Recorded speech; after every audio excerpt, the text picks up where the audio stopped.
వివిరావు గారు, ఈరోజు మనం ప్రజలు ఇచ్చిన తీర్పు మహారాష్ట్రలో, ముందు మనం మహారాష్ట్ర గురించే మాట్లాడుకుందాం. ప్రజలు ఇచ్చిన తీర్పుని మనం ఒకసారి చూస్తే బీజేపీకి 132 సీట్లు, షిండే శివసేనకి 56 సీట్లు, ఎన్సీపీ అజిత్ పవార్ ఎన్సీపీకి 41 సీట్లని ఎలా విశ్లేషించుకుందాం? ఇది భారీ విజయం ఎన్డీఏ గ్రూప్కి. దీన్ని మనం ఎలా విశ్లేషించాం? ఒక పక్క కాంగ్రెస్ పార్టీ దీన్ని మేము స్వాగతిస్తున్నాం అంటూనే, ఇంకో పక్క ఉద్ధవ్ ఠాక్రే, సంజయ్ రావత్ గారు వచ్చి ఇది కంప్లీట్గా బేస్లెస్, ఇది ప్రజలు ఇచ్చిన తీర్పు కాదు అని వాళ్ళు వాదించే ప్రయత్నం చేస్తున్నారు. ఇప్పుడు ఇక్కడ క్లియర్ గా మనకు అర్థమవుతుంది ఏంటంటే, ఎన్నికలు అనేటివి ఈరోజు ప్రజలు వచ్చే తీర్పులో ఎన్నికలు ఎలా ప్రభావం చూపిస్తున్నారు అనేది మనం అందరం ప్రశ్నించుకుంటే, ప్రజలు ఇచ్చే తీర్పులో ప్రజల ఓటు బ్యాంక్ రాజకీయాలలో ఎలక్షనీరింగ్ అనేటువంటి ఒక ప్రక్రియను, అంటే ఒక ఓపెన్ గా ప్రజాస్వామ్య బద్ధంగా ఎవరు, అంటే ఒక మనకు రాజ్యాంగం ఇచ్చిన మూలాలు ఏంటంటే ఎథికల్ మోరల్ బేస్డ్ గా అనేటువంటి విషయం ఈరోజు ఎన్నికల్లో మీకు కనబడదు. ఇవాళ మొత్తం కూడా ఒక బిజినెస్ మోడల్ గా మారినటువంటి రాజకీయ వ్యవస్థలో ఇవాళ ఎవరు తప్పు, ఎవరు ఒప్పు, ఎవరు గెలిచారు, ఎవరు ఓడిపోయారంటే, ఇవాళ గెలిచింది అనైతికంగా ఉన్నటువంటి ఓటర్లకి, ఒక సిద్ధాంతబద్ధమైనటువంటి మూలాలు లేనటువంటి రాజకీయ పార్టీలకు మధ్యలో జరుగుతున్నటువంటి ఈ ఎన్నికల్లో ఓటర్ ఎవడికి ఓటేస్తున్నాడు, పార్టీలు చూసేస్తున్నాడా, వ్యక్తులు చూసే అని కాదు.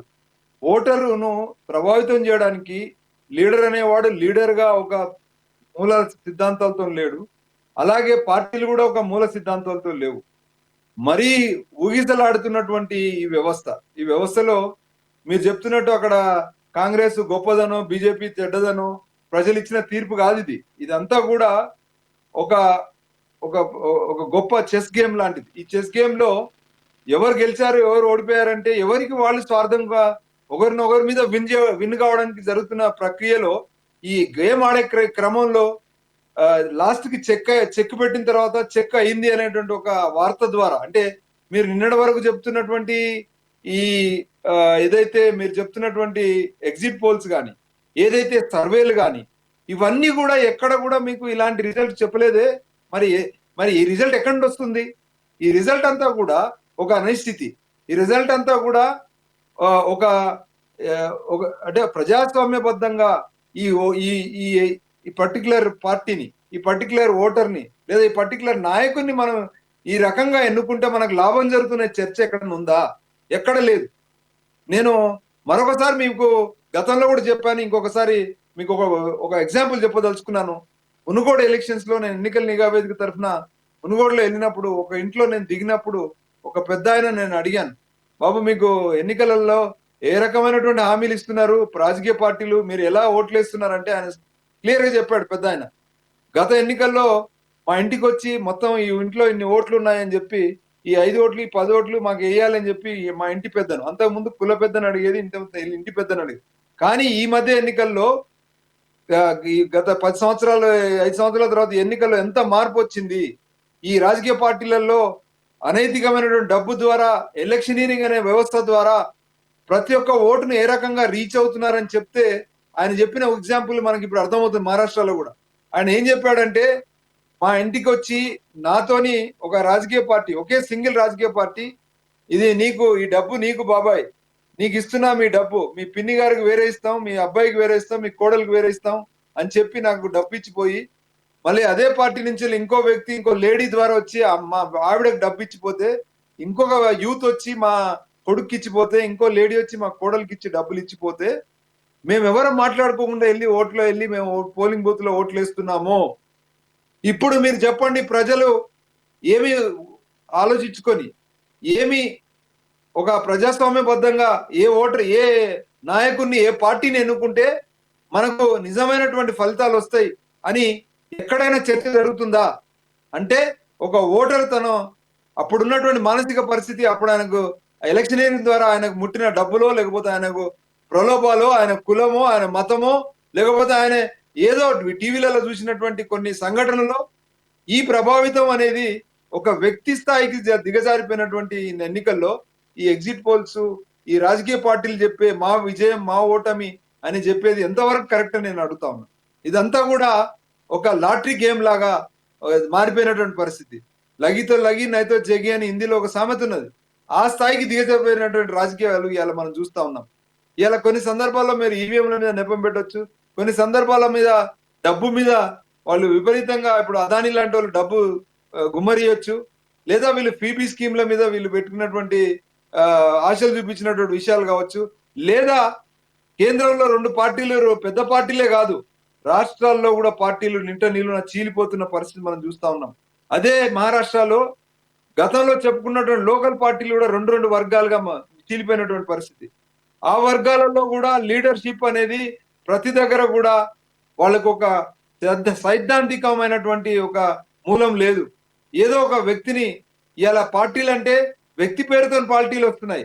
ఇలా మీరు ఇప్పుడే చెప్తా ఉన్నారు, శరద్ పవార్ పార్టీ, లేదా ఎన్సిపి, లేదా అజిత్ కుమార్ పవార్ పార్టీ, లేదా షిండే సంబంధించినటువంటి వాళ్ళ పార్టీల పేర్లు చెప్తా ఉన్నారు. అంటే ప్రతిసారి రాజకీయ పార్టీలుగా కాకుండా వ్యక్తి చుట్టూ తిరిగేటువంటి పార్టీలుగా మారుతున్నటువంటి పరిస్థితిలో ఇవాళ ఎన్నికల్లో బీజేపీకి 26% ఓటు వచ్చి కాంగ్రెస్ కి 12% ఓటు వస్తే 26% ఎన్ని సీట్లు రావాలని ఒక ఓడిపోయిన కాంగ్రెస్ ప్రతినిధి అడుగుతుంటే ఇన్ని సీట్లు ఎట్లా వస్తాయి అని చెప్పి మనం మాట్లాడే దుస్థితిలో ఇవాళ మన ఎన్నికల వ్యవస్థ, మనము ఒక ఓటు బ్యాంక్ రాజకీయాలలో నిజమైనటువంటి ఈ ఎన్నికలు ఈవీఎంలో జరుగుతున్నటువంటి ఈ వెరిఫికేషన్ లేకపోవడం అనేది కూడా ఒక మూలంగా మనం చూడాలి. ఇలా ఎవరు తప్పు చేశారు, ఎవరు ఒప్పు చేశారు పక్కన పెట్టండి. అన్ని రాజకీయ పార్టీలు దీనికి అతీతం ఏం కాదు. అధికారంలో ఉన్నప్పుడు గెలిచేప్పుడు ఒక రకంగా, ఓడిపోయేప్పుడు ఒక రకంగా. ఇలా ప్రజలలో ఒక రెవల్యూషన్ రాకుండా, ఇలాంటి వ్యవస్థలు ఉప్పుగా కూలిపోతున్నటువంటి వ్యవస్థల్ని ప్రజల్లో రెవల్యూషన్ రాకుండా ప్రజల మనసులతో కూడా వీళ్ళు ఇలా గేమ్ ఆడుతున్నటువంటి పరిస్థితి. ఎక్కడ కూడా వ్యతిరేకత రాకుండా జాగ్రత్త పడతా ఉన్నటువంటి పరిస్థితిలో ఇవాళ ఎన్నికలు నడుపుకుంటున్నారు. ఒకే పార్టీ కనుక దేశంలో పెద్ద మెజారిటీ వస్తే ఎక్కడ గొడవలు అయితే అనే జాగ్రత్త కూడా ఉంది. ఎవడు గెలిస్తేనేంటి, మనం గుప్పిట్లో పెట్టుకోవచ్చు. అక్రమార్జనే ఒక యాటిట్యూడ్ గా నడుస్తోంది. అది బీజేపీ కావచ్చు, కాంగ్రెస్ కావచ్చు, ఇంకే పార్టీలు, స్థానిక పార్టీలు కావచ్చు. గెలిచినా ఓడినా ప్రజలకు సంబంధించినటువంటి రాజ్యాంగబద్ధమైనటువంటి విషయాల్లో ఏ పార్టీ మాట్లాడదు. గెలుపు ఓటముల వరకే పరిమితం అవుతుంది.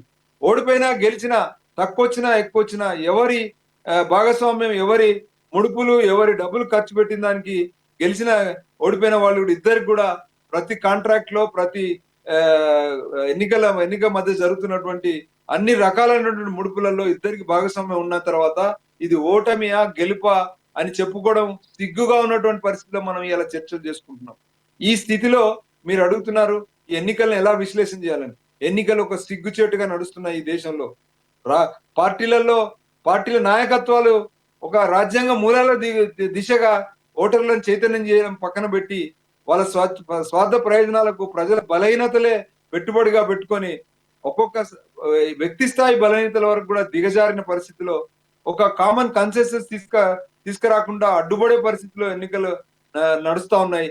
అలాగే పార్టీలలో కూడా అంతే దుర్మార్గంగా ఇలా వాళ్ళు లాభం స్వార్థం కోసమే నాయకత్వాలు పనిచేస్తా ఉన్నాయి. బయటికి ఎన్ని వాగ్దానాలు ఇచ్చినా, ఎన్ని సూక్తులు మాడినా కూడా అల్టిమేట్ గా ప్రజలు కడుతున్నటువంటి ట్యాక్స్లకి, వాళ్ళు పొందుతున్న సేవలకి, రాజ్యాంగబద్ధ విలువలు ఎప్పటికప్పుడు విఘాతం జరుగుతూనే ఉంది. ప్రతి ఎన్నిక ఇంకా దారుణమైన స్థితిలో దిగజారిపోతుంది. వివిరావు గారు, అంటే ఇప్పుడు జరిగిన ఎలక్షన్స్, మహారాష్ట్రలో జరిగిన ఎలక్షన్స్, ప్రజలు ఇచ్చిన తీర్పుకి ఎలక్షన్ కి సంబంధం లేదంటారా? ప్రజలు ఇచ్చిన తీర్పు, ఎలక్షన్స్ కి నేను ఒకటే మిమ్మల్ని ప్రశ్నించదలుచుకున్నాను. పోలింగ్ బూత్ లోకి వెళ్ళి ఓటేస్తే ఆ ఓటు నిజమైనటువంటి ప్రజల ప్రాతినిధ్యం అనేది ఒక ఓటు ద్వారా మనం వేస్తాం. 3 ప్రశ్నలకు వాళ్ళకి సమాధానం చెప్పడం లేదు. ఇవాళ మీరు ఎన్నికలలో పాల్గొన్నప్పుడు ప్రజాహితం కోరి మీరు వాగ్దానాలు ఇస్తే, ఒకవేళ రాజ్యాంగబద్ధమైనటువంటి నైతిక విలువలకు లోబడి మీరు ఎన్నికలలో కోడ్ ఆఫ్ కండక్ట్ కు లోబడి మీరు ఎన్నికల ప్రచారం జరిగిందా అంటే ఎవరు సమాధానం చెప్పే పరిస్థితులు లేరు. ఎన్నికల కమిషన్ సజావుగా నిర్వహించారా ఎన్నికలంటే సమాధానం చెప్పే పరిస్థితులు లేదు. ఈ రోజు అన్ని వదిలేసి ఎలక్షన్ టైంలో ఒక సెన్సేషనల్ గా గెలిచాం ఓడాం అనేటువంటి ఒక, అది కూడా ప్రపంచ దేశాల్లో అన్ని దేశాలు ఏదైతే ప్రజాస్వామికంగా విలువలతో కూడుకున్నటువంటి దేశాలన్నీ ఈవీఎం ను బ్యాన్ చేసి పేపర్ బ్యాలెట్ దిక్కే వెళ్ళి లెక్కింపు అనేది కనీసం వారం రోజులు, 10 రోజులు, 15 రోజులు, నెల రోజులు జరుపుకున్న ఈ స్థితిలో ఎందుకు ఇండియాలో ఒకరోజు ఒక 4-5 గంటల్లోనే లెక్కింపును ముగించి అదే డిజిటైజేషన్ 20 సంవత్సరాల నుంచి మనం కొట్లాడుతున్నటువంటి డిజిటైజేషన్ రిపోర్ట్స్ మీదనే ఎందుకు ఆధారపడుతుందంటే సుప్రీంకోర్టు కూడా ఇవాళ సమాధానం ఇచ్చే పరిస్థితిలో లేని ఈ దుస్థితిలో జరుగుతున్న ఈ ఎన్నికలను ఎవరు గెలిచారు, ఎవరు ఓడిపోయారంటే అన్ని పార్టీ ఓడిపోయినా గెలిచిన పార్టీలు మాత్రం వ్యక్తి చుట్టూ ఉన్న పార్టీలు గెలుస్తా ఉన్నాయి. ప్రజలు నిరంతరం ఓడిపోతున్నారు. ప్రజాస్వామ్యం దారుణంగా ఓడిపోతుందని మాత్రం నేను ఖచ్చితంగా చెప్పదలుచుకున్నాను.